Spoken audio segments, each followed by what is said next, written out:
Hello, everyone. Welcome back to Grid Live Encore. I'm Ben Schneider alongside Joshua Birch and Casey Campbell. Toby Lambert from the Podium Finishes team for Brandon Crossman tonight. Thank you all for tuning in, and thank you especially to our Patreon supporters, Colin, Deschelle, Mark, Robin, and our newest supporter, David. Your support means the world to us and helps us continue to expand our coverage here at Grid Network. If you like what you see tonight, consider joining them and investing in this motorsports media outlet. Well, Josh, it's great to see you again. I'm sorry you couldn't be with us on wrap-up yesterday, and I apologize. I forgot to take the loop off here. But it's great to see you again. I know you were on the call with USRN. I'm not even going to ask you a question. I'm just going to let you go here right straight away before we get into the series we usually cover. Take us through your reaction to how this year's Daytona 500 played out. I thought it was a very good Daytona 500. I mean, that's 2 years running now. We haven't had a red flag. We've got through it quite okay, quite quickly, quite exciting racing as well. I thought the way the stages worked actually provided us with a lot more entertainment as well than normal. So that was a positive. I'm glad we've lost them for the road courses, though, certainly, because they don't make much sense. So we'll have to keep them at these speedways. But it was a good race. It went by quite quickly. I mean, when we came off here from USRN, we could barely believe we've been talking for 5 hours. It was quick. So it was really fun. I feel like at the end of the stages, we got snippets of what we could see at the end. That was even better.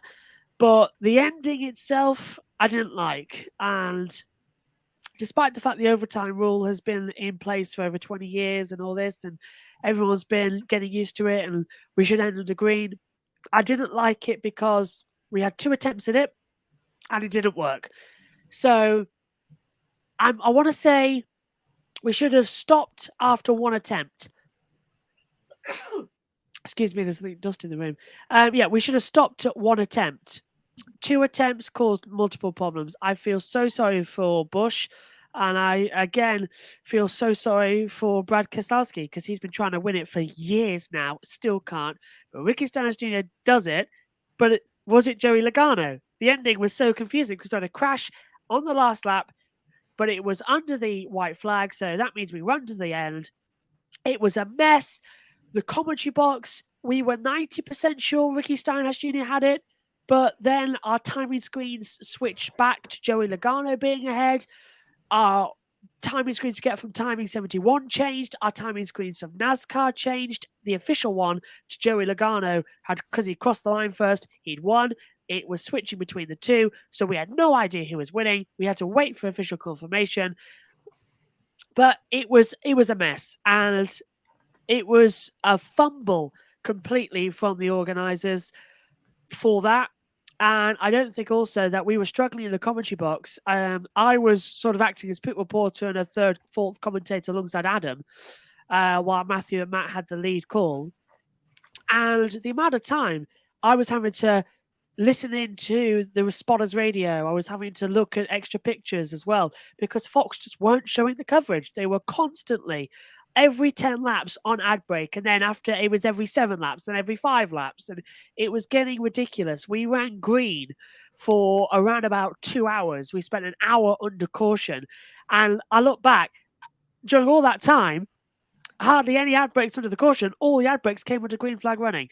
It wasn't the Daytona 500, it was the Daytona 150 plus ad breaks. It was horrendous coverage, and it happens on NBC as well. I do not know why there isn't such a streaming service for NASCAR. I don't know why it's not over the top. I don't know why. IndyCar has it. IndyCar's got the global broadcaster service as well, that for overseas people can use it. They've got it on Peacock as well. Sometimes that goes without commercials. Sometimes it does. Here in the UK on Sky, we get it run throughout for IndyCar, but NASCAR doesn't, and it's staying behind it as well. I was bitterly disappointed about that, but it was a great race, great 500. Shame about the ending, and I'm hoping they learn from it in the future. Well, those are the 2 exact things that I touched on when I went live on Instagram last night to give my initial reactions. It's funny, I was actually just watching Pardon Me Interruption on ESPN with Michael Wilbon and Tony Kornheiser, and they were talking about Stenhouse winning the race and saying the race went into double overtime and trying to figure out how you can have double overtime in NASCAR. It's just, complete foreign concept, but that's, when we try to make the sport more like the stick and ball sports, and this is being a dead horse for me, but it's very difficult for a casual fan to have all these rules ready to explain to somebody who's just watching something for the first time or only watches it once a year for the 500 or whatever the case may be. And then the commercials, and Casey, I'll bring you in for this one because I know you want to touch on this as well. You spotted an interesting Twitter thread. I think that there's been a change in expectation because, people went back and they looked to compare 2001, 2010, earlier Fox broadcasts of the 500. And, if anything, like, we've been talking about here, it might be down a little bit, the number of commercials that we've gotten. I couldn't believe, I think it was GP Laps Jake that tweeted it out. 71 of the green flag laps in the 2001 Daytona 500 were affected by commercials. I mean, that's literally over a third of the race. It's just mind-boggling to me. But I think in this era of streaming, where if you pay, especially if you pay for an ad-free tier, you can watch an episode of a TV show with no commercial breaks straight through. Obviously the Formula One races, which have become very popular here in the States, they're shown ad-free. They have title sponsors of the coverage. I think our expectations have gotten us to the point now where we think to ourselves, it's 2023, the times have changed, the business models have changed, and taking this many ad breaks to interrupt the racing action is no longer acceptable. But I'll let Casey chime in here as well, because I know he wants to touch on this. As well. And so going back to kind of the overtime, it's like people trying to explain NASCAR. And I think that's also why a lot of people got angry at Darren Rovell yesterday. Of course, a lot of people, the businessman of really all sports. It's like, so I know that's another discussion for another day. But yeah, so obviously Larry Mack hosts the midday show with Daniel Trott on Sirius XM. Shout out to Jacob Seelman for recording this. So. He said the ad breaks, according to Larry Mack, the ad breaks from this year's Daytona 500 was 2 less than 2021 and 4 less from 2020. There's also a new producer for Fox, Chuck McDonald, of course, who I know from when I covered college football years ago. But of course, comes in there. And so he kind of comes with a vision of, getting all the ads out of the way early on. And similar to what NBC does as well. So actually the last break was actually with 30 laps to go. So there was that. So here's another interesting tidbit from you guys that was said. The big point that because one of the big wrecks that happened during the side-by-side break, Fox can't break out of those. They would have the option, however, if the wreck was in a full break, unless it's a local break, they can break out of it, because obviously local advertisers, that's why they say, we're going to break. Here's a word from your local whatever. If it's on Fox, ABC, CBS, NBC, obviously local companies and wherever you live pay for those ads to be on there. So they pay big bucks for those too. But here's the interesting thing, and I want to ask you guys this: if people don't want ads, NASCAR would have to go to a pay-per-view broadcast model. So basically, it's the only really way to support a broadcast of that magnitude, like the Daytona 500, without ad revenue. So I'll point the question to you guys. Would you pay for like a streaming service, or could something like that be available? I think if you ask a number of NASCAR fans, they'd be like, oh, yeah, we'll do it. But then when you look at the cost of it, then maybe like, I don't know. I mean, for an example, and I'll let you guys chime in after that. It's like, I mean, I pay $149 a month for $149 a year for MLB.TV. Obviously, that gets you all the access to all the Major League Baseball games. So do you think you would pay for something, like that, or like if you wanted like Sunday Ticket or NBA League Pass or NHL Home Ice or something? Would you pay for something like that? Well, I know almost all sports have that. And again, it's not an exact comparison when you throw the stick and ball sports in there. I'll tell you for myself, I just, soccer's rising here in America. I just bought the MLS season pass for Apple TV. But again, that's a sport that I keep going back to, because you have 45-minute halves plus stoppage time uninterrupted with no commercials, because, soccer's a very low scoring sport, and it would just be Fox or NBC's luck if they went to a commercial break. That would probably be the only goal that got scored during the game. And imagine if that happens in the middle of a non-side-by-side commercial break. So it's accepted that sport does not allow for commercials. I can't think of another sport that allows for commercials during the action, because every other sport has timeouts or breaks between innings, breaks between periods or intermissions or whatever the case may be. If NASCAR had a system like that, I don't know if at this point in my life following NASCAR, I mean, I would probably want to pay for it. I already pay for Flow Racing to get the ARCA stuff, and I have F1 TV as well. I've got a couple other streaming services I pay for, so I'd have to make sure it fits with my budget. But I can guarantee you that even if I'm not going to pay for it, there are plenty of diehard NASCAR fans out there where if you give them a commercial-free streaming option based on what my Twitter timeline was saying, I can guarantee you'd be able to earn some revenue from that to offset the cost that those fans would be costing you by not seeing those commercials. They'd be making up for it by getting the commercial-free experience. I think a lot of fans would be open to that. I don't know, Kobe and Josh, if you want to chime in on that as well. I'd love to just jump in quickly. I've got an idea here, and I'll throw it out as well. What if we brought the stages back on every single track of the year, including the road courses? I know we just got rid of them, but here's the thing. I was timing them yesterday. In between the stages, it was 10 minutes, sometimes even 13 minutes. And during that time, they only came into the pit lane once to do the tire changes. What if we use that time to have the ad breaks? So then we come back, have the pit stops for 30 seconds, go to another set of ad breaks. That's 6 ad breaks throughout the entire race, around about 3 minutes in each length. I think that could possibly work. And then if there's a caution during the race, we go there. We must prioritize green flag running. You are always on the track and you always have the coverage, and maybe side by sides, but I don't know. I think we must prioritize full screen commercials can only be used under caution or stage breaks. I'm gonna let Kobe or Casey go, but I definitely have some thoughts on that. But I'll defer to you guys first, since I just spoke for much of this portion here. So here's the thing with that. The reason why we're having this discussion, because the ad breaks haven't changed. The audience has changed because of this thing. You can get things at an instant. Basically, you can go on and get information like that. And obviously, NASCAR isn't like any other stick and ball sport like football, baseball, basketball, hockey. Yes, those sports have commercials, but there's no break. You're catching all the games and stuff. There's really, no interruptions. And even, I know Fox and CBS and I think NBC and ESPN have kind of done this, where they have even put pop-up ads in those games as well, to kind of really see that as often. But also to NBC's credit, and obviously they're a victim at this with NASCAR as much as Fox is. They do. I think the last few years we have seen every green flag lap in the Indianapolis 500. I know they try to make sure that all the laps are either in full screen, either on, you know what I mean. I can't say the word though. They're either showing it or they're side by side if they're under green. If there's commercial under green, it's the side by side commercial. Yeah.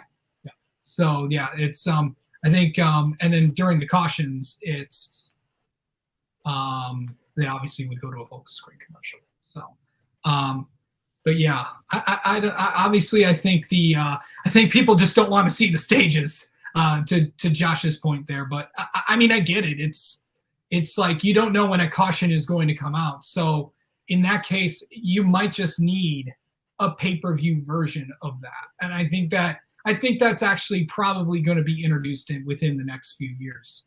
I would have to think, especially with the new TV contract coming up, because I know that obviously those discussions are probably already happening, that they're putting some streaming service together or their own channel together, where you could see that. I know, like, like a and not like Flow Racing or like a Flow Racing where you can get all that. So that's kind of my thoughts on that. What do you think, Kobe? Yeah. Good idea to add a streaming service where you can see the entire NASCAR race without a single commercial.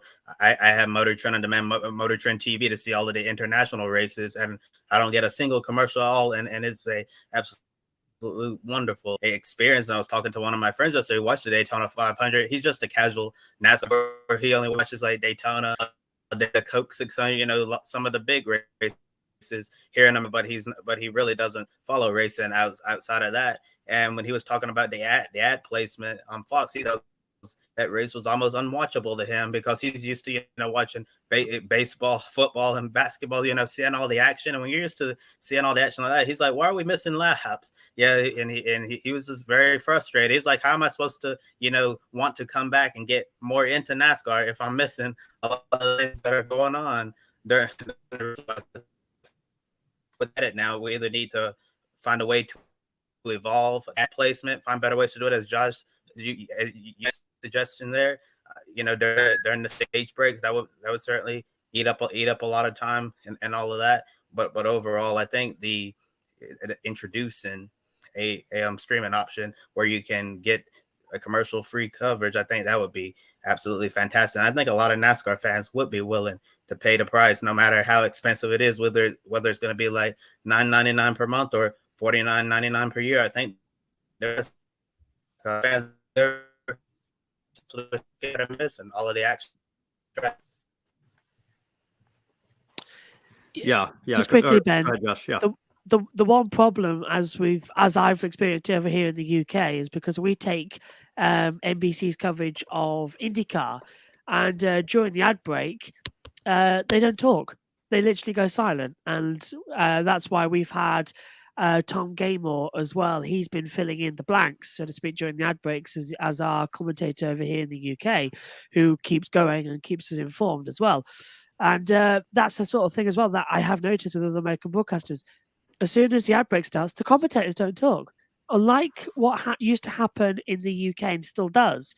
If there's an ad break here, say on Sky F1, during the practice sessions, which I still don't agree with because we pay so much for, if there's an ad break in the practice session, the commentators will keep talking because their commentary is still going out on F1 TV and all around the world. And if something happens, it'll be clipped. If in America, it's never done. So if anything happens under the caution, the commentators won't react to it. And I think that's ridiculous because you're paid to be the commentator. You're not just speaking to America. You are speaking to the English-speaking world. You keep talking. You do not stop. You keep talking. So I think if there are going to be a streaming service, the commentators could possibly be saying, really, I've got to keep talking for this long? It's not a problem for people like me who do it all the time. And at USON, we do it all the time. We never stop. And I think that's the thing. We've got to break down the narrative that TV has changed dramatically. Fox and NBC and everything like that, they're stuck in the 80s. We're all hurtling towards the future. We're streaming and everything's the future. Fox still think they've got the monopoly on motorsport, and they don't. Yeah. I mean, a lot of great points here. I want to catch up on the chat. I see our own Joe Samdiego in here saying expectations and attention span is shorter nowadays. Fans can watch F1, MotoGP, World Rally Championship, and supercars ad free. And I think that's part of it. Race fans are turning to other series where they get that ad free viewing experience, and they're wondering why can't we have it in NASCAR. Although I will say, Josh, to your point, I suppose fans love the Crank It Up segment. That would give us however many free Crank It Ups we would have there if they've got that commercial free viewing experience. They can maybe just turn the engine noise up a little bit more while the commentators get a break for the commercials for the people that aren't paying for that, and we could figure it out from there. Joe also says maybe Casey, this could be a future roundtable discussion. I know we have a lot of racing to get into, so I don't want to stay on this for too much longer here. But Adam Lemery says he likes your idea, Josh. And Joe also brings up rumors about Amazon Prime getting into the NASCAR negotiations from a new TV contract and asking, do they have ad breaks in their streamed NFL games? Guys, you can correct me if I'm wrong. I only got to catch a few Thursday night football games this year, but I believe, again, football is, a different sport here where we have, set breaks and places for advertisements. But I think Amazon did take occasional breaks, at least, maybe not as many as like games on Fox or CBS or NBC or anything like that. But am I correct in that assumption? Yes. Yeah, you're correct. For the tennis that I watched over here in the UK as well, when I was covering that for USON at the US Open, that was commercial free, surprisingly, and some of that they took CBS's feed. So I know, I think it depends on the sport. Some take commercial, some don't. Because I know there's a few Premier League matches aired on Amazon Prime, and they all run commercial free. Yeah, and some of them on Peacock run commercial free too. Well, actually, it's good to see events run on Peacock commercial free. Remember a few weeks ago? We were talking about NBC in nothing but commercial. Have we thought about Fox one yet? I think fantastically over commercialized experience. That's the only thing I can come up with. But again, the soccer games on big NBC, and MLS Cup on Fox. Those are all commercial. I mean, it's accepted in that sport. It's not quite that way in motor racing. And Josh, one more point here, then we'll let you go. I don't know if you have one shining moment you want to share from any of the series this weekend as well. But your idea about caution, using the stage cautions to run the ads and taking a full 10-minute break. I think there's merit to it in principle, but I just think it would only further confirm the stereotype that some anti-stage fans have, that this is just NASCAR's way of trialing halftime or quarters or periods or whatever. If you make those breaks even longer, which it looks like NASCAR is trying to trend in the opposite direction, taking the stage cautions away from the road courses, which I think is a major victory for the quality of the racing there. I just don't know if that's a feasible solution based on the direction that they're trying to go here. But it is an interesting idea. I would certainly be open to more of those ideas because I can confirm, just like everybody, it was a very frustrating viewing experience for me on Sunday. And again, I think that's a combination of it truly being that way with the number of commercials we're seeing, but also we have higher expectations now in this day and age of streaming. So I think it's a combination of that.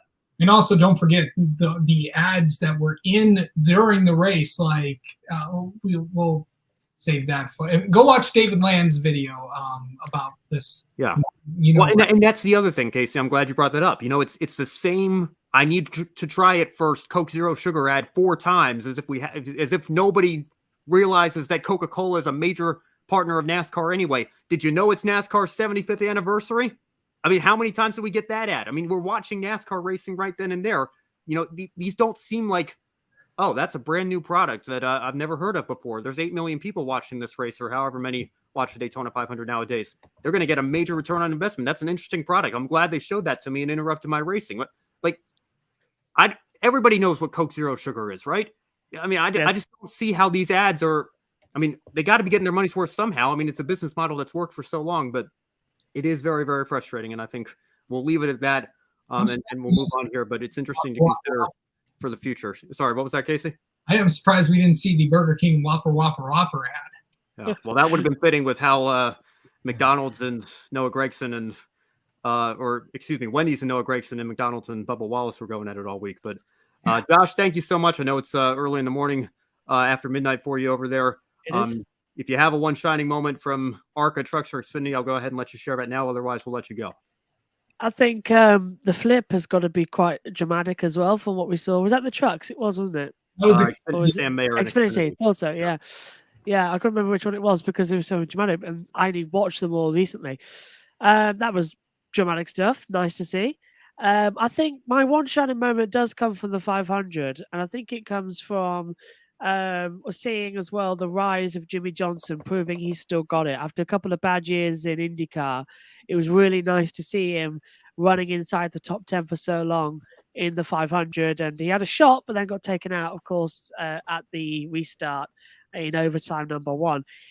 I think also coming to it, another one shining moment as well. I've got to agree with you, Ben, on your points on Twitter. I just want to bring that up as well because I know you got a bit of hate for that from a couple of people, which proves that you've made it, I must say as well. Which is, I think you said after the Rolex 24 coverage. I agree with you as well because it was confusing and it's not really being a great ending to the series of your premier event, and it doesn't go in as well. So I completely agree with you there, and I think we're in a dangerous time for NASCAR in terms of the image. I think they've got to get it right, and they can't now be seen to be left behind, because whether you like it or not, Formula One has taken America by storm, and it is continuing to grow. They've already dealt with IndyCar with ease, and now they're coming after NASCAR. Drive to Survive is out on Friday, season 5. That's going to drum up promotion. We've got Miami, we've got COTA, and we've got Vegas. And COTA's a double because it's a sprint race. This is going to be unbelievable. And I'm going to be very entertained to see the viewing figures for testing. And I'm going to be interested to see the viewing figures for Bahrain in 2 weeks' time to see what's going to happen there. It's going to be great. Yeah, well, one more point on the 500 in overtime. The whole point of overtime, the goal of overtime, is to give the fans a green flag finish. Kyle Busch would have won this race under caution. Instead, Ricky Stenhouse Jr. won this race, but he did it under caution anyway because they couldn't make it to the checkered flag. So half the time, you try these overtime finishes, it takes multiple attempts, and then they wreck on the white flag anyway, so you don't even get the green flag finish. But I've beaten that dead horse enough. We'll move on here. All right, Josh, thank you so much again for joining us, and we'll talk to you soon. Good to see you, Josh. Pleasure. See you soon. And hopefully next week as well, we'll have some update on the F2, F3 testing after we get the reports back, and we'll talk some more F1 as well. See you later, guys. See you, Josh. All right, guys. Well, let's move on and talk about the newly renamed, I guess we can say, Craftsman Truck Series race that took place on Friday night. Defending series champion and defending Daytona race winner Zane Smith picked up right where he left off by taking the checkered flag for Front Row Motorsports in a rain-shortened event. The trucks barely got going before a pop-up shower interrupted the action, causing 2 cautions in the first 10 laps. All told, 41 of the 79 laps were run under caution, more than 50% of the race. Kobe, I'll start with you. We've had this start time discussion before. Would NASCAR be better off running this race in the afternoon to allow for more of a time window to finish it? Better the compact schedule they have for the Daytona Speedway. Now, I'm not really sure, considering that you have ARCA Xfinity Cup as well. Try to get all those practice sessions in. And I'm sure Fox would rather have the race, when people are, going to be at home on a Friday night rather than doing it during the day when, a lot of fans are going to be at work, not able to watch the race. So I'm not sure if they would try to All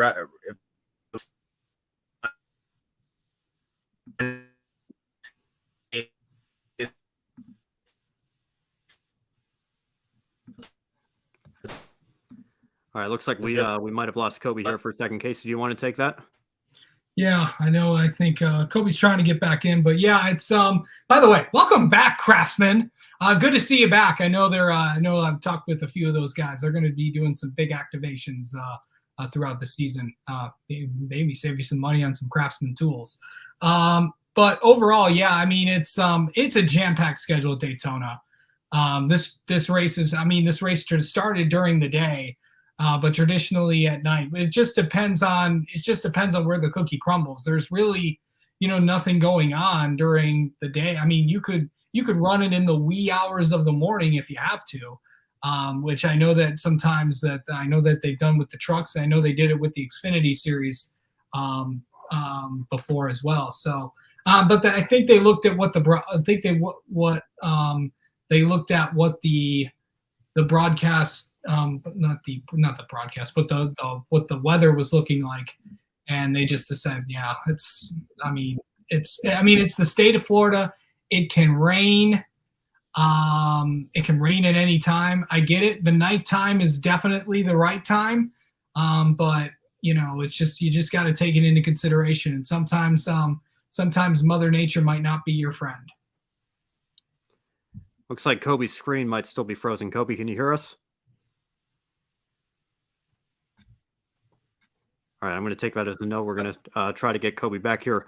I know Kobe, what Kobe was saying was, I understand that, the TV window is a major part of this as well. And, obviously on a Friday in particular, I would think Fox would prefer, or FS1 in this case, I guess, would prefer to have the race on in prime time because then there's a larger viewing audience available. But, from a logistical point of view, I'm not saying, I know we make the noon jokes all the time or 1 p.m. jokes all the time on Twitter. I'm not anticipating that or expecting that for a Friday race, but I do think, there was an hour of NASCAR race day on FS1 in between the end of whatever it was, practice or qualifying before the truck race began. So I think if we can try to, close that gap down a little bit. I don't know that we necessarily always need an hour of pre-race coverage. I know it is Daytona. I know it is the biggest race weekend of the year for NASCAR.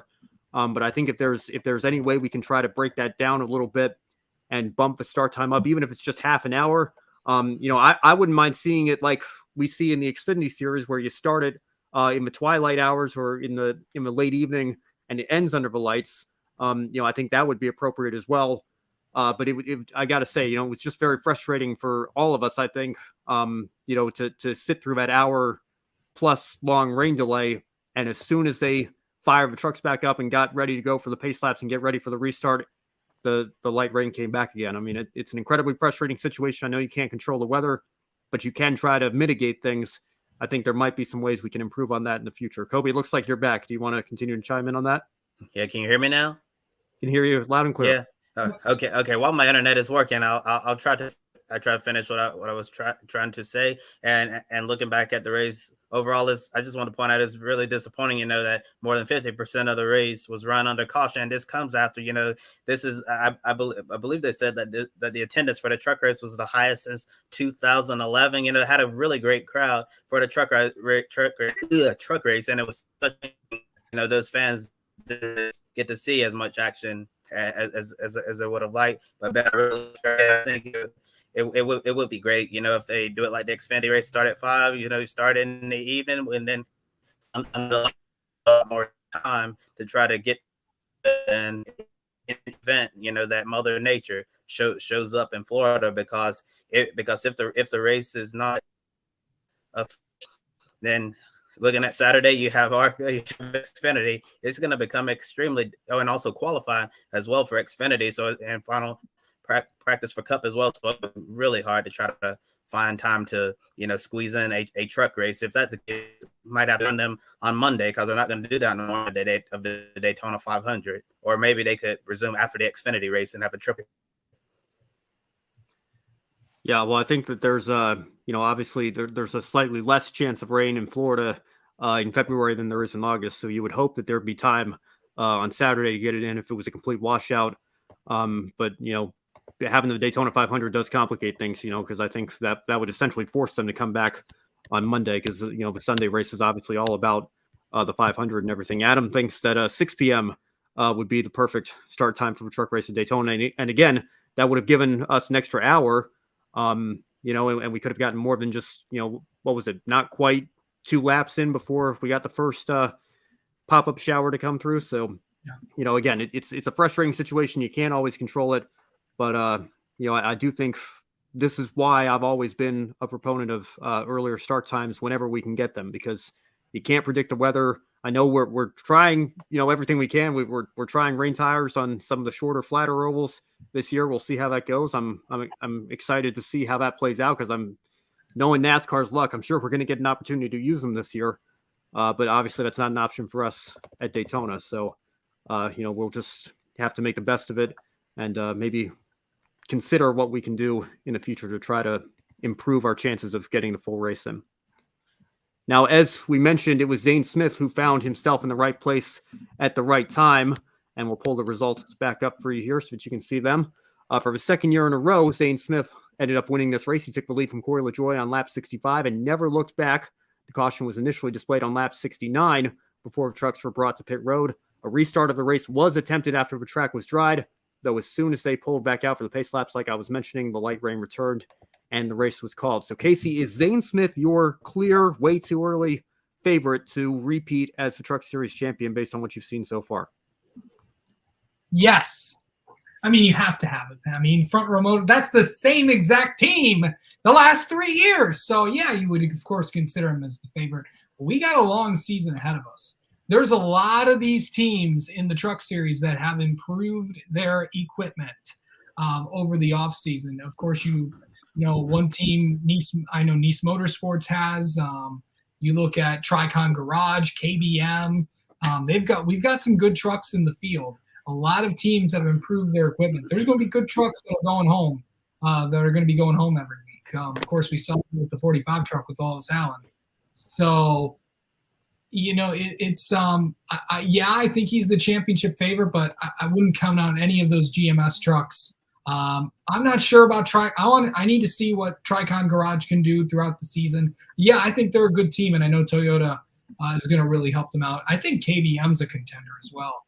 I know everyone has completely written off KBM because of the drivers that they've chose to be in those trucks, but I honestly think those KBM trucks were fast. So I think you're going to see them throughout the season. I think Kyle is going to be really, really tough to beat in Las Vegas. So I'm sure next week we'll probably it'll probably give Josh something to talk about, because I think Kyle Busch is going to dominate next in 2 weeks in Vegas. To be honest, Casey, it would not surprise me to Kyle Busch go 5 for 5 trucks and 5 for 5, and Xfinity either get 10 wins between the Tier 2 and the Tier 3 NASCAR National Series. But to answer your question, but I think Zane Smith is certainly going to be a favorite to repeat as a NASCAR Craftsman Truck Series champion. He's a really good driver. I know we talked about during Daytona Speed Week and how he's one of the top young prospects for Ford who could potentially be in line for a NASCAR Cup Series time in 2024. So Zane Smith is going to be focusing on trying to repeat his truck champion, and also get to run part-time as well for Front Row Motorsports in the NASCAR Cup Series, where continue to impress those Cup owners, and maybe he'll end up getting a really, really good Cup ride next year. But like Casey was saying, there's a lot of great competition in this year, so it's way too early to be like Zane Smith is definitely going to be the champion and all of that. But the Truck Series is going to be really exciting to see all these teams switching manufacturers. I'm excited, young drivers. It's going to be fun to watch all year round. Absolutely, and it's important to remember Zane Smith. This is his 4th full-time Truck Series season when he's going into now, and he's finished second, and first in the standings the previous 3 years. So he certainly knows how to be a threat at the very least at the end of the season when it comes time for the finale in Phoenix. Let's catch up on the chat here a little bit. I know Joe had this final point when we were talking in our open segment of the start. 2023 is a big year for F1. Don't forget the 18 to 24-year-old demographic. Well, that's all of us here, or most of us, I should say, at least at Grid. I know, Casey, you're a little bit older than that. But the 1849 demo is really, I think, what the advertisers look at, and that certainly encompasses all of us.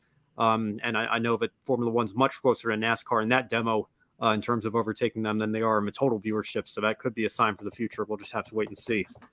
Good to see Matthew Owens here from the Behind the Mic channel. Good to see you, Matthew. Hey, all. Hope everyone enjoyed the weekend as much as I did. There was a lot of things to enjoy, I must say. It was frustrating at times how some of these races played out and finished. But we'll get into one race in particular here. But Casey, I know you were texting me about on Saturday, so I think I know what the answer is to your question. But we'll get to that here in just a moment. Good to see Demas in the chat as well. Welcoming back Craftsman as the main sponsor, entitlement sponsor of the NASCAR Truck Series. Joe has a question here, I guess, before we move on to ARCA. Thor Sports performance surprised you. Casey, do you want to take that? Yeah, Thor Sport has nothing surprises me with that team. They're always, out that shop in Sandusky, Ohio. They do a lot of great work over there. And obviously, when you look at Haley Deegan, that wreck was not her fault. We'll just have to. It'll be interesting to see what happens with her, and I know we'll obviously go into the, I know the Women Motorsports show will go into more in depth with that discussion on Friday. But overall, I think she did a lot better this time around with them. It's like maybe a change of scenery was maybe is needed, and nothing against anything that DGR did. Because they did some good stuff for her. I mean, they gave her the start in her career. They gave her the first full couple seasons, and she did have some good performances. So we'll have to see what we'll have to do next. But obviously, Matt Kraft and Ty Majeski and Ben Rhodes, if we can get the graphic up there again, they really did perform really well. I mean, look at this. I'm gonna give you some of my highlights, some of my stars of the race I want to highlight. How about How about Ty Majeski finishing 6th on the day? That's a good result for him. Josh Rayum, a top 20 finish. Good for AM Racing on there. Got a significant with Jason with one of the. I know there were 2 Jason Whites in there, but it was kind of something. If we could go back to the top 20, there we go. Yeah, I mean Crafton coming in 9th, 20th anniversary that he and Menards are together, and we touched on that last week. It was good to see 18th place for Derek Kraus, a good run for him. And how about Colby Howard in that CR7 truck? It's been a long time since that team has had a good result. I mean, I know Colby knows those guys. They had some good runs with those guys. I just didn't think that team in Blaine last year really it just didn't work out for either side. I think CR7 is going to have a good year. I think Blaine's going to be more comfortable in the Xfinity car, and we'll get to that when we go into the Xfinity portion of the show. Yeah, and of course we'll talk more. I'll talk more. I'll be on the Women in Motorsports show on Friday morning to recap Haley Deegan's race, and of course the 5 women that were competing in the ARCA Menards Series, which is what we'll get into right now. Of course, ARCA back at Daytona this weekend. It did not disappoint at all. We saw great racing all throughout the pack for much of a day, and thankfully, none of the incidents we saw involved more than a couple cars. So, Casey, like I said, I think I already know your answer to this, but in your opinion, was this the best race of Speed Weeks 2023? Oh, come on, Ben. You know the answer to this question. What do you think I'm going to say? Yes, of course. It was a great race. And credit to everybody. We really did not see a big wreck in a lot of the series. Obviously, the Daytona 500, we saw quite a few of them, but we didn't really see one in truck. We kind of saw one in Xfinity, but we really didn't see a lot of stuff. And I know we're going to get into more stuff with this race later. But yes, you're really noticing that this series is really kind of turning around here. I mean, just look at all the cars that were in this field. 41 cars were on the entry list this weekend, and I mean, obviously. This is a great growth. And how about Greg Van Alst getting it done? To have someone, obviously, I got a chance to meet him last year at South when I was at Toledo, and when he was at the Southview High School visit. We then went with him, Christian Rose, myself, and a bunch of other people out to lunch. I got to know him there as well. A guy that owns a fence company, and this is the great thing about and why I love covering the ARCA Menards Series. It is a bunch of people with a dream. And that's what we all want. I mean, we all have big things we want to accomplish in life. And Greg Van Alst has been working hard so long. And he said it. This is for all the short track racers out there who don't think they can make it to this level. Well, you made it, Greg Van Alst, and you made it well. And we might be talking with him this week. Yeah, absolutely. Great result for Greg Van Alst, and we'll get into that later on here in this segment. But as we mentioned, none of the accidents we saw involved enough cars to be deemed the big one. But one close call did occur midway through the race that forced Jesse Love to the pits for repairs and ended Tim Richmond's day. AJ Moyer was being lapped at a considerable speed discrepancy in turns 3 and 4 and struggled to keep his car on the low line.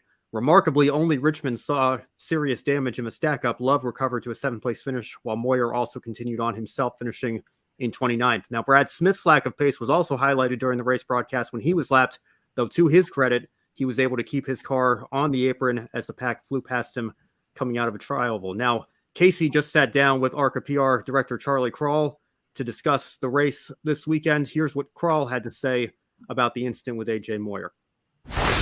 We give you a couple of laps to get to it, and AJ obviously maintained that minimum speed. And understand, Casey, so once you get shaken out of the draft, you are going to be multiple miles an hour slower than the cars in the draft. And we take that into account at Daytona and Talladega. If you were a single car trying to stay out of the way, you're still going to be 20 miles an hour slower than that draft. They're going to be running 190 and you're going to be running 170, and it's going to look like you're creeping along. And so AJ had a plan prior to the race. His plan was, I'm going to keep my car on the yellow line all day long. No one is going to go around me on my left. I'm going to stay out of the way, and I'm going to run as many laps as I can, and I'm going to come away with whatever finish I can come away with. And to my knowledge, he ran every lap but one. I believe he was the first car one lap down. I think he might have been the only car one lap down in 29th position. And he accomplished his goal. You know, right. Did he get blown away a couple of times when the leaders went by him? He absolutely did. You know, but again, he's in a car that A, isn't quite up to the speed of the leaders are to begin with, and B, he wasn't in the draft. So as long as he was down to the bottom side of the racetrack and he was maintaining his line, you know, he wasn't in violation of any rule as far as we were concerned. All right, Kobe Lambeth with us once again. Kobe, I know this is sometimes a difficult thing to talk about because we know ARCA prides itself on being easily accessible to anyone looking for an opportunity to live out their dreams. But when we look at incidents like this, does the minimum speed need to be looked at, particularly on a fast super speedway like Daytona? And not just on a super speedway, Ben. I've been watching ARCA for many years now, and even at short tracks, it seemed like the closing rate between these top ARCA teams and some of the back marker teams, you know, it's just the closing rate is scary, insane. So I really appreciate the explanation that Charlie Crawl gave there, you know, trying to explain the situation we saw with AJ Moyer. You know, I'm sure AJ, you know, just doing the best that he can. You know, the type of car they has, you know, doesn't have the same type of resource as some of the bigger teams in ARCA. You know, people like AJ Moyer, they're just literally out there just trying to do the best with the type of equipment that he has. You know, looking at minimum speed is obviously a judgment call that ARCA is going to have to make for themselves. But it is really scary sometimes, because when you see some of the top ARCA cars coming through, it's like an IMSA GTP car coming up on a GTD car. You know, that's how scary the closing rate is. But luckily AJ Moyer did his best to hold his line, and it's not like he tried to pull a move like AJ Allmendinger did in the Daytona 500 yesterday to try to stay, you know, in front of Bubba Wallace and get the free pass. If AJ Moyer did something like that, you know, that would be an entirely different story, you know, in a car that, you know, just doesn't have the capability, you know, to stay up in the lead draft. Yeah, well, and of course, AJ is driving a Cup car that, you know, while Colleague's Cup Super Speedway program might not be where, say, Hendrick or Gibbs or 2311's is, you know, it's still, you know, I mean, even though AJ had lost the draft, obviously, you know, and Clint Boyer even explained it in the booth, you know, he was doing everything he could to try to get the lucky dog. And I think that's the situation where, you know, you can blame the system just as much as the driver there. You know, in terms of what happened in the ARCA race, again, let me be very, very clear. This is not an attack on AJ Moyer or Brad Smith or the people working on their race cars, who a lot of times are just volunteers who are out there living out their passions. I love that about ARCA. And I think that's one of the best things about this series. But at the same time, and again, like, I write for Brock Beard, okay? You know, like, you're not going to find a bigger advocate of the small teams of the sport than me. But you're also not going to find a bigger advocate of safety in this sport than me. And I can't help but think of Tim Richmond, who has been injured in these cars before. Fortunately, did not seem to suffer any serious injuries in the accident on Saturday. But, you know, when you have a situation when you are 20 miles an hour slower, you know, which forgive me, I don't have the telemetry, but I think that's the number that Charlie himself even threw out there. It can create a dangerous situation. And I'm not going to get up here on my high horse and say that I can do better. You know, I understand, you know, going through the draft or getting lapped at Daytona when you're going 180, 190 miles an hour, you know, 3 wide, 3 inches from the wall. It's an experience that I will never be able to put myself in and understand truly what it's like. But I can only imagine that it is much, much harder than it looks. And I think a lot of times fans forget that. But at the same time, you know, when you're a lapped car in that situation, you have to make sure you're doing everything you can to hug that double yellow line so that the field can go around you. And, you know, it looked to me like at the moment of contact, you know, it's not like there was a full car length between the double yellow line and Moyer. I don't even know if there was half a car's width, I should say, between him, but it did look like he had drifted up the track a little bit. And again, I understand that it's much harder than it looks, but I think that was more the issue for me than just the whole minimum speed thing. And the minimum speed thing is an issue. I think, you know, at some tracks it probably is a little bit too low. But you know, I think that was partially the issue there as well, and that's probably what led to the incident. And again, you know, Jesse Love really wheeled that thing and did his best to stay out of trouble. I mean, we're lucky that did not turn into a 12-car accident, and it was only 2, 3, I guess, if you throw Moyer in there, car accidents. So I again, it's a difficult thing to talk about, and I don't know that there's a one size fits all solution that we can bring here, because Kobe, like you mentioned, it's not just a super speedway issue. We've seen it at fast short tracks like Bristol. It's really noticeable there.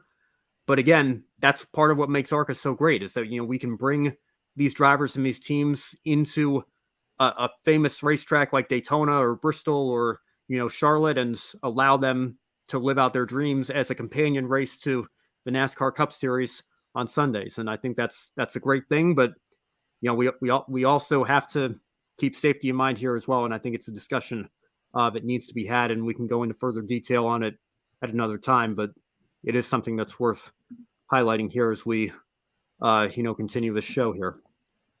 So while we're thinking about this, and we'll continue to have this discussion, I'm sure, because the underfunded teams are running full time as well and doing everything they can to stay alive.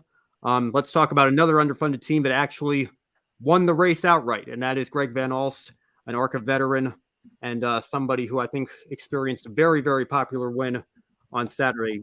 Van Alst made his debut in ARCA in 2002 before spending nearly 2 decades away from the circuit, returning to drive for his own team in 2021.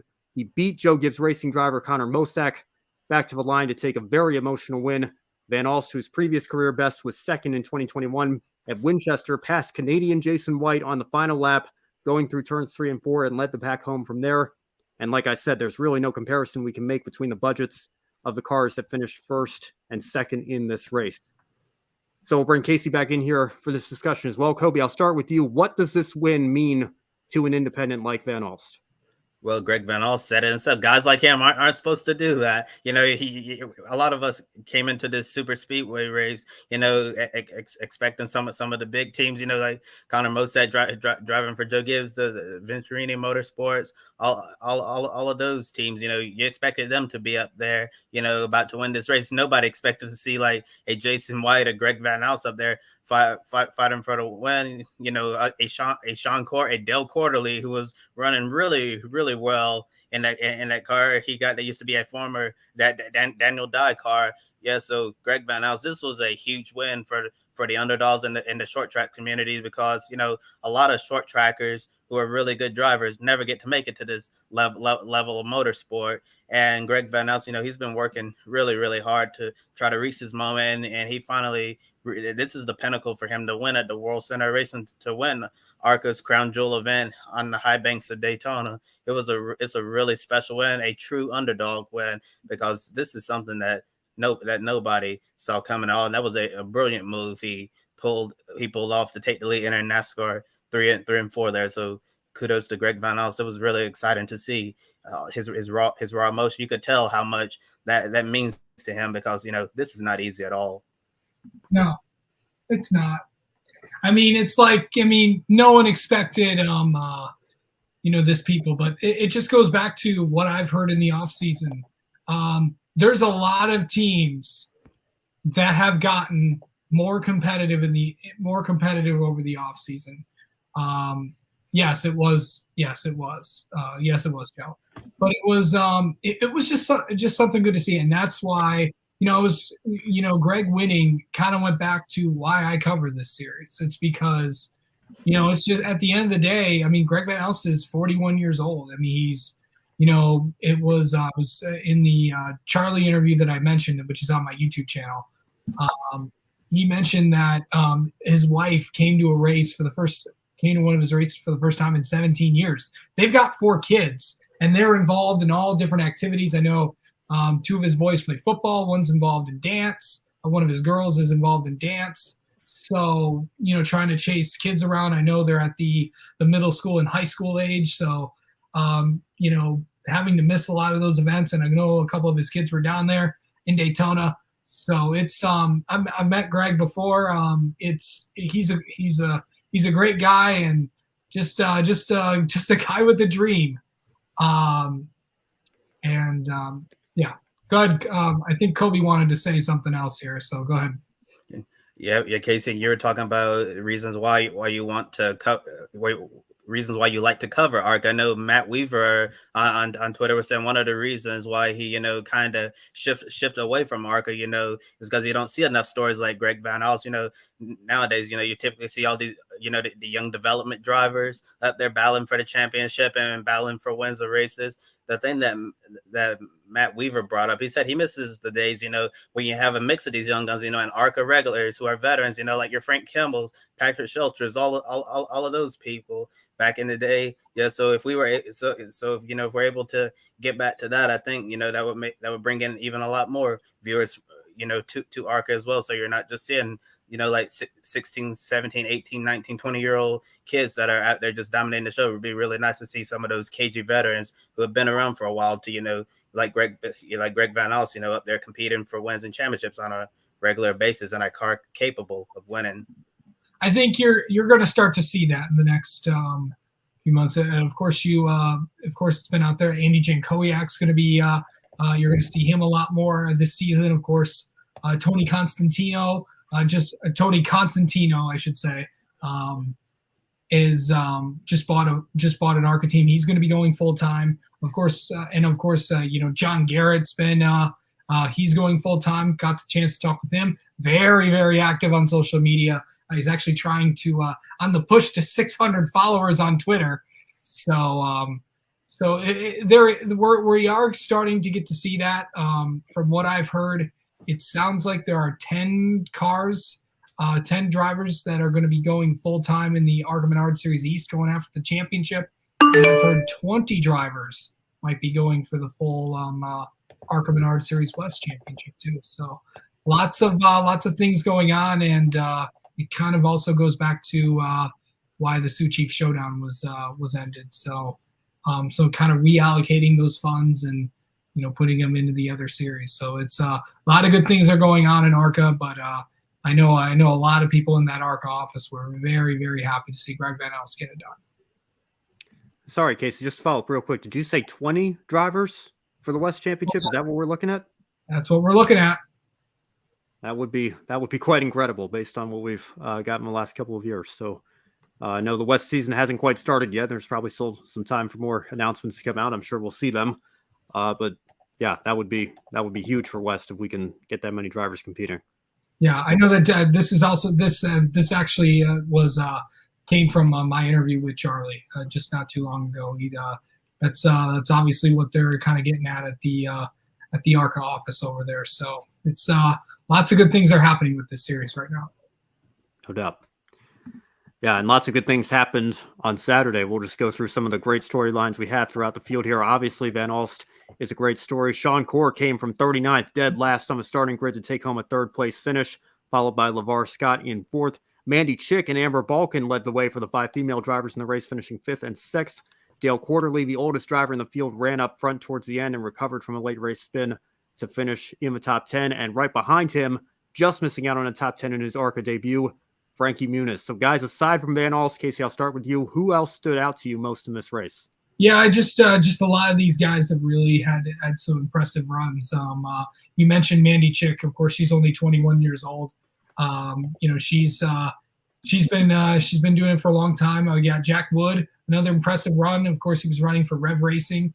Connor Mozak's has not been in racing for that long. For a lot of people that don't know, he's got a really good opportunity. He's going to be in a handful of races for Joe Gibbs Racing. Got a chance to talk with him before the ARCA race, and a shout out to my good friends at True Speed Communications for helping me get that interview set up. But Connor's had a whirlwind few months. Of course, he recently just got married to his longtime girlfriend Darren back in October. So it's been a whirlwind. Of course, he'll also be running for Sam Hunt Racing for 20 races in the NASCAR Xfinity Series. But yeah, just a lot of big names. And, of course, we saw Venturini Motorsports. They weren't as dominant as they've been in the past. You look at that second page, just notice a few big names. You got Tony Breidinger, of course, in 23rd. Andy Jankowiak had a really good run, and he just ran into some really bad luck. And also want to highlight this: Scott Melton did not. That was an interesting wreck there. Of course, that was toward the beginning of the race, and he had a really good car as well. If we could go back to the first page for a minute there, I just want to give a couple shout outs as well. How about Dale Court? I know, Ben, you picked him to win the race, and he had for a minute there, he had a good shot to get it done. And yes, to confirm, that is an old GMS car. So no, really? Yeah, it is. I never would have guessed that. Yeah, it was. It was good. He kind of took all the letters off the car and hid the number 43 and all that, and it was good to see that out there. I know Dale's going to run a couple of races this year. Shout out to my good buddy Christian Rose as well from AM Racing. I know he was up at the front for a little bit. They've got some good cars as well. And Frankie Muniz, what a race for him. I think he learned a lot. I know there's going to be some. We're going to go to his home race in a few weeks down in Phoenix. Of course, I know he lives in that area, and I know that ARCA is going to be doing some cool stuff with him in the next few weeks. But yeah, also shout out to Tony Constantino. Spun early on in the race. He was actually the first caution, and that's a full-time team this year, coming in 15th, and then. Bryce Hageberg as well coming in 16th, and also Steve Lewis Jr. from in 13th from the upstate New York area. So lots of good stories in the ARCA Menards Series, and you're going to see a lot of teams. A couple things is the ending of, with a lot of money being allocated, and I think the TV deal is also kind of affecting this. You're kind of seeing a lot of these teams come back to ARCA as well. Yeah, Casey, it's really exciting to see ARCA on the rise. Once again, I know that's been in the last several years. We've seen lower car counts, and a lot of people were wondering about the health of ARCA. But now we're really starting to see it rebound, and more teams are. You also mentioned, Casey, we expect to see a lot more competitiveness among the teams this year, and that's a really exciting thing. If they bring these super speedway cars back for Talladega and all these drivers, it's going to be very, very exciting race to follow as well, because the ARCA race at Daytona is honestly one of the best ARCA super speedway races I've seen in quite a few years. It was really, really, really, really great action, and saw all the great stories as you've mentioned. Dale Quarterly, I really thought he had a serious chance to win that race. And I remember Ben picked him, and I put on our chat, Dale Quarterly, might get it done. And then I actually think I jinxed him, Ben, because you remember, as soon as I said that, then around he goes in the trial. So sorry for jinxing Dale Quarterly there. Yeah, Mandy Chick was really impressed with the run she's had as well. We kept the car clean, got a really good finish. LeVar Scott from Rev Racing, I know, been on a super speedway like this. It's something he's never done before. He hasn't really, he doesn't have a lot of experience in this style of stock car racing. He's run some late models. Finally going to be in the big time. He's going to be running in ARCA Menards Series East, and looking forward to seeing what he can do moving forward. But the one person who really impressed me was Mr. Malcolm in the Middle, Frankie Muniz. It was like looking at him in the draft. He looked like he's been doing this for a long time, not somebody who just got this big opportunity to run full time in ARCA. I think Frankie should be really proud of the run that he had. Looked like a veteran up there in the draft. He made it towards the front of the pack a few times, and I'm looking forward to seeing what he's able to do throughout the course of the season. I can't wait for Talladega. Yeah, lots of great storylines. Hopefully we'll be able to say the same thing after Talladega. And, like I mentioned, I've followed Dale Quarterly for the last few years now. Got the pleasure of meeting him at New Jersey Motorsports Park when he ran the East Race there in 2018. And, somebody who, a lot like Greg Van Alst, who did end up winning the race. We'd be having a very similar conversation right now if Quarterly had found a way to pull it out. And Jason White as well. I know he faded really on that last lap to 9th. That is not a fair representation of how he ran these final laps here, because he really was, just two turns away from us, talking about him as the winner of this race, which would have been quite a story as well. So great to see so many of the smaller teams take the fight to the Venturinis and Gibbses of the world and, come away with good runs here. And one of them even ended up in victory lane. So it's great to see. Let's move on now to the Xfinity Series. We had a repeat winner in the Truck Series from last year at Daytona. The same was true in Xfinity. Austin Hill went back to victory lane, and we'll pull the full results up for you as well here. And this was despite a late challenge from all 4 Junior Motorsports cars who ran 2nd, 3rd, 4th, and 5th in the closing laps behind him.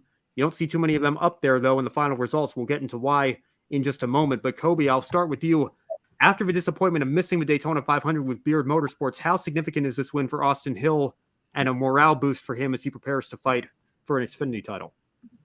I have to say, Ben, Austin Hill is really developed into one of the best super speedway racers we have in NASCAR right now. While it was unfortunate he wasn't able to make the Daytona 500 Beard Motorsports after getting caught up in an accident and his goal forced him to retire from that race, he still had something to look forward to. RCR brought him another fast Chevrolet, got the job done, got the win, gonna solidified his spot in the playoffs. And I think after a full year of Xfinity competition, going back to all of these tracks again for a second year is going to be huge for him in this Xfinity car. And I think we should be looking at Austin Hill as a serious championship contender in 2023. And actually RCR, they announced, that Austin Hill would be returning to this team, very, very late in the off season. So I'm sure Austin Hill certainly feels like he still has a lot to prove moving forward with his racing career, because Austin Hill is he's in his late 20s now, getting closer to 30, so he's certainly going to want to try to advance and move up to the Cup Series in the future if he can.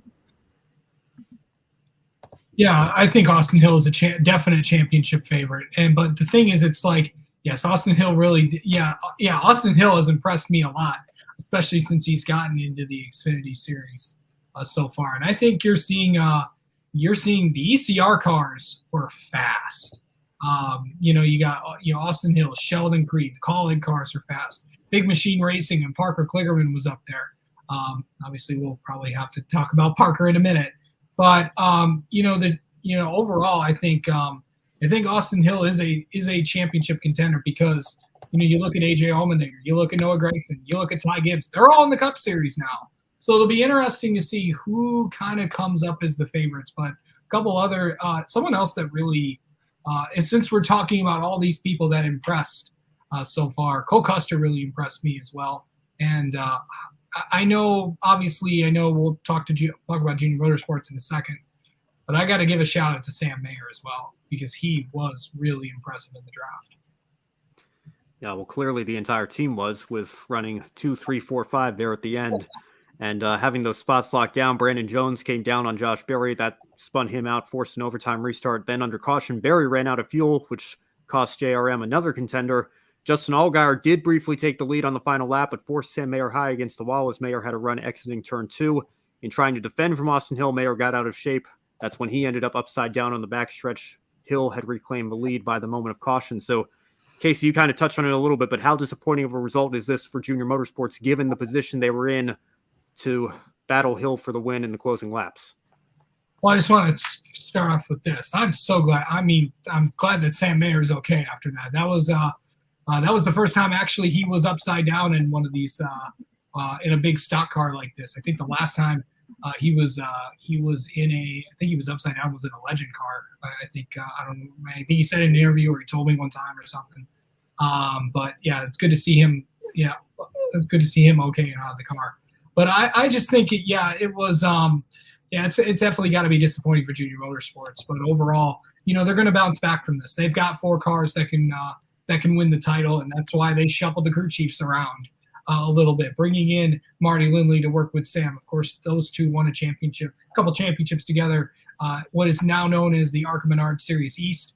Of course, you got Jim Pullman working with Justin Allgaier. Of course, those two won a championship together in ARCA back in 2008. And then you have Taylor Moyer back with Josh. Of course, those two got their first win together at Martinsville back in 2021. And then Brandon Jones and Jason Burdett. I think that's going to be a good combination going forward. But overall, yeah, it is pretty disappointing to see. I just think it's, the puzzle and pieces are working together. And also, Brandon Jones is brand new to this team. So this is the first time that these 4 have gotten a chance to work together. So it's like the biggest thing is trusting each other. And I think that's going to really grow over time. I think come Talladega, I think they're really going to – I think they might hopefully, I think they're going to try to work together and maybe not repeat some of the mistakes that they made in Daytona.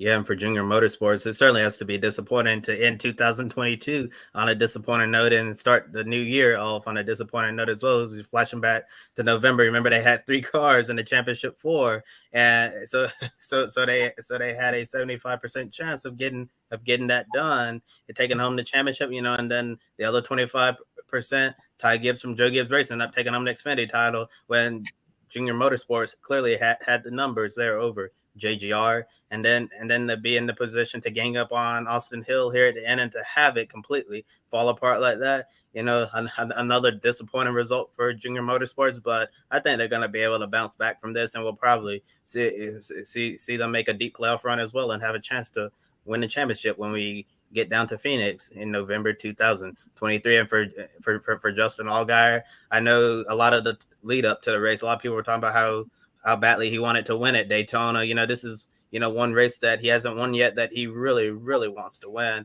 And to come so close once again, it certainly has to be frustrating for him as well. But, thinking big picture, the thing he wants to get at the end of the day isn't to become a NASCAR Xfinity Series champion. Justin Allgaier isn't getting any younger either. So we don't know how much longer he's going to be doing this. So, we're certainly a lot closer to the end of Justin Allgaier's career than we are to the beginning. So he certainly wants to try to make the most of these opportunities because you never know how many more years we're going to see him on the track with Junior Motorsports or just racing NASCAR in general. Absolutely. And Justin Allgaier, I think, desperately wanted to win this race. It's unfortunate for him that it didn't turn out that way. And unfortunate for Junior Motorsports as well, because Kobe, like you mentioned, they had 3 of the 4 cars from Championship 4 last year, and then had 4 of the top 5 on Saturday, and couldn't pull either one of those out. But they're a strong team. I'm sure they'll come back from this, and they'll be a threat to win on a weekly basis all year. So we'll wait and see. I'm sure Allgaier will probably have at least 1 or 2 wins by the time we come to the end of the season. Might be in the Championship 4, fighting for a title again. We'll see. I'd watch out for that one car. I really think Sam Mayer's going to have a really good year. He's primed for a breakout year for sure. Yes. Well, it's hard to believe. It's been almost an hour, 15 minutes. The show just flies by when you're having fun here, and there's a lot to discuss and talk about and catch up on. We're going to go into the One Shining Moment segment here. Kobe, I know you touched on Greg Van Alst yesterday on the wrap-up show, so we'll see if you're going to make that your One Shining Moment again here today. But Casey, I'll go to you first. What's your One Shining Moment from the Encore series we cover from this weekend at Daytona? Well, you know what? Obviously Greg Van Alst has got to be it, but I'm going to go with me, I'm going to go with all of the ARCA Menards Series. I think it's ARCA did a great job. By the way, they were the only series to finish under the green flag, not under caution. So that was kind of fun. That was kind of fun to watch. So shout out to them. I know a lot of people are going to get on this series, but it's not going anywhere. It's there's a lot of things going well with it. No, the Cars Tour is not going to replace ARCA. There's a lot of positive momentum from people that I've talked to, within ARCA and within the teams. So it's lots of good stuff coming. And also, I want to also shout out Parker Retzlaff, finishing top 5 in his first Super Speedway Xfinity race. I think he's going to have some strong runs with that Jordan Anderson team. And I'm actually going to do a different great One Shining Moment than the one I did yesterday with Greg Van Alst. I'm actually going to give my One Shining Moment tonight to Travis Pastrana. I'm sure nobody expected him to come down to Daytona and to finish in the top 15 in both the Daytona 500 and the Truck Series race. I was watching his progress during the truck race, thought he did a really good job up there in the draft, and did as best as he could have. And Adam said 13th place for Travis Pastrana. Yeah, certainly was a really good result for him. And looking at his performance in the Daytona 500 yesterday, I think that went as well as it could have possibly gone for Travis. I know he made a few mistakes, on pit road and all of that, but he was able to bounce back from that, and he was right in the thick of it. There at the end, had a shot at getting potentially a top 10 finish before he ended up getting caught up in that wreck. So I understand Travis, his Daytona 500 start is supposed to be a one-off, doesn't plan to get back in a cup car again, but have to give your hands to him, because I know they were talking a lot about Travis up in the Fox booth this week. I think it was Tony Stewart was the one, or Clint Boyer said that they were very impressed how quickly he, processes information. Like once he learns something, it's stuck in his mind and he's got it just like that. And someone who's a legend all across motorsports, across multiple disciplines, is really nice to see Travis, have two really, really good races in the Truck Series and the Cup race as well. So, kudos to Travis for doing an excellent job during Daytona Speedway. I think Travis definitely performed above expectations as well. Great to see him have good runs in both the truck race and the Cup race. I'll catch him on chat real quick before giving mine. Good to see you in chat again, Joe Dexter. Crazy ending on Saturday. Not sure if you're talking about ARCA or Xfinity, but I think it can apply to both there. Joe Samdiego says, I think Justin will be Championship 4 contendee this year. I think a lot of people might be thinking that. And Joe also says, ARCA, I felt, had a really great weekend. Got me excited for their season. I guess I'll bounce off of Casey as well. The entire top 10. There's great storylines all throughout there because Connor Mosack got turned around, I think, off the bumper of Dale Quarterly earlier in the race, and he came back and almost wanted to finish second. Jesse Love came back from that spin to get him a top 10, and those are the top team guys that we expect up there. Plenty of great storylines all throughout the top 10, but I think none more so than Greg Van Alst. What more can you say about him that hasn't already been said over the last 48 hours here? The emotion in his Victory Lane interview told you everything you need to know when he said, guys like me aren't supposed to do this.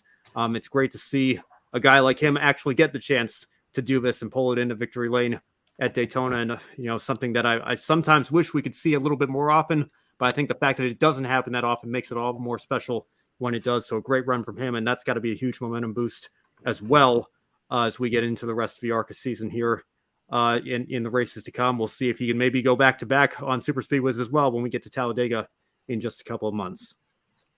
Well, that's going to do it for us on Encore tonight, so be sure you subscribe to the Grid Network here on YouTube and follow us on all our social media platforms, Twitter, Facebook, Instagram, TikTok, Twitch, LinkedIn. We're all over the place, but most importantly, subscribe here on YouTube. Help us reach our goal of 1,000 subscribers before the Indianapolis 500 later this May. If you really like what you saw tonight, you can take 5 minutes after the show to invest in our Patreon and help keep us on the air throughout 2023. Our long-term goal of $500 per month will allow us to begin attending races on site on a more regular basis, expanding our coverage for our viewers. And as always, special thank you to our patrons and monthly investors, Colin, Deschelle, Mark, Robin, and David. If you'd rather make a one-time donation, you can buy me a coffee. Buy a coffee for your favorite on-air talent. Any amount will help us continue to grow our motorsports media outlet. The link to all of that is in the description box below. And we appreciate the support this weekend. I know we had a few people buy us coffees this weekend for our Daytona coverage, so thank you again for all of that. Now, on Wednesday, Kobe will bring you Grid Tonight with Josh. And Kobe, I'll bring you back in here. I believe Matt White is joining that show on a regular basis now. Is that correct? Yes, Grid Tonight will now be a three-man show with myself, Joshua Birch, and Matt White from the Grid Endurance Performance. And that's really excited to have Matt joining us full time. That's awesome because I know he has. I was helping Matt out with the schedule this week, and we actually had 2 races in Abu Dhabi to finish out the Asian Le Mans Series, and the international the GT Challenge will be back this weekend. We're going to be in they're going to be in South Africa or something. I can't remember the title of the race offhand. Are you talking about the Kyalami 9 hour? Yes, that one. Yeah, so should be fun there. And then I think we got a couple races before we get into we got our first WEC race of the year. We got the 12 Hours of Sebring, so I know we're going to be I know you and I, Kobe, will be very, very excited about that. That as well. And of course, I think the Nuremberg Series kicks off here pretty soon too. Of course, Matt was very instrumental in helping us put the Grid EPI together and would usually pop in a pre-recorded segment for a few minutes on Grid Tonight. Great to see him joining the live show on a permanent basis. So that's going to happen on Wednesday. On Friday, I'll be back on the Women in Motorsports program with Joe Samdiego and Daniel Zeri to recap the ARCA race at Daytona. And of course, you can stay tuned as always for more Grid Live coverage this upcoming weekend, pre-race wrap-up, and Encore to follow. Kobe, Casey, any final thoughts before we sign off for this evening? Yeah, I just want to say congrats to Matt White for joining the Grid Network team full-time. It's he brings a lot of great insight on for the Grid EPI as well as the Grid ranking overall. Just a fun there. And I also want to give a big one of I think and the boss is welcoming Matt to the team. And I also want to thank everyone at ARCA And I also want to thank everyone at NASCAR as well, as we kick off the 75th anniversary season as well. Just I know this industry pretty well. It's there's a lot of people that make this work, and it's the next 38 weeks is going to be a very, very fun process. It's a long process. You're away from your family, but that's the sacrifices you have to make when you want to work in a motorsport like NASCAR. And proud to honor and welcome you in my 7th year of doing this, my 2nd year on grid, and this will be a fun process. I think we're going to be at the track a little bit more. Well, I will. So stay tuned. Yeah, definitely, Casey. I don't even know how many years I've been doing this. I haven't really been counting, but really looking forward to 2023 and our motorsports coverage here at Grid Network. I remember when we first started this back in 2020, it was just a 2-man show, just me and Joe Samniego doing this all week, and now we've grown to like a team of like 10-ish people here at the Grid Network. It's just really incredible, to see how much we've grown. And the last month or so, with the Rolex 24 all the way through the Daytona 500, it feels really, really rewarding, from those early days to see what we've become now and what we can be in the future. Really looking forward to seeing what the entire team here can accomplish throughout the year. And also one thing I wanted to point out before I let you sign off, Ben, if you're in South Africa this weekend, you're going to be really excited because you have too many options. South Africa, it's not typically a place where you'd expect to see a lot of motorsports action, but they have 2 races this weekend in South Africa, the Kyalami 9-hour for the Intercontinental GT Challenge. And also you have the Cape Town E-Prix. Formula E is going to be there as well. So you have 2 major motorsports events in South Africa. I don't know the last time when that happened. Well, maybe Jules Gounon will get another win. So, because of course he won. He's been winning all these big races, these big endurance races out there. It's definitely the motorsports season is here. So that'll be out there. Also, one thing I did want to correct from yesterday's from the Grid Wrap-Up show. I think we said that Jody Geschecter was the first woman to win the Daytona 500. Yes, thank you. It was actually Teresa Earnhardt was obvious. Oh, gotcha. Well, everybody was making that mistake. I think everybody was. Yeah. Everybody, even the big name. I know people tend to forget about her for obvious reasons, but history is history, and 2001, 2003. In 2004 with DEI, and then of course 2010 when of course Ganassi and Earnhardt merged together. Yeah, well, I was wondering about that myself because sometimes the owners are like Jeff Gordon was listed as Jimmy Johnson's owner for a while. I think Mary Hendrick was the owner technically of the 5-car for a little while there. So Martin was the owner of with Matt Kenseth. Yeah, I mean I was a little surprised that she was the first. I thought we might be forgetting somebody. Obviously, we were forgetting Teresa, but thank you for pointing that out, Casey. Appreciate it. Yeah, and of course, Brad Doherty is, of course, the first African American owner, right. The first African American owner of the Daytona 500. Now that is a fact, and also Kroger was pretty excited about this one last night. I know, talking with those folks. Of course, Kroger's not too far away from where I live out in Michigan. Of course, their headquarters are in Cincinnati, so it's a big day for them, and I know Kroger's really, really excited about this. Well said. Lots to look forward to. We'll keep you all updated throughout the 2023 season here on this show and other Grid programs as well. So for Joshua Birch, Casey Campbell, and Kobe Lambert from the podium finish filling in for Brandon Crossland tonight, I'm Ben Schneider. Thank you all so much for watching, and as always, have a wonderful rest of your week. Thank you for watching us right here on YouTube. Be sure to subscribe and check out some of our other videos, including Life on the Grid, where we interview folks from the motorsports industry. Thank you for watching. We'll see you next time.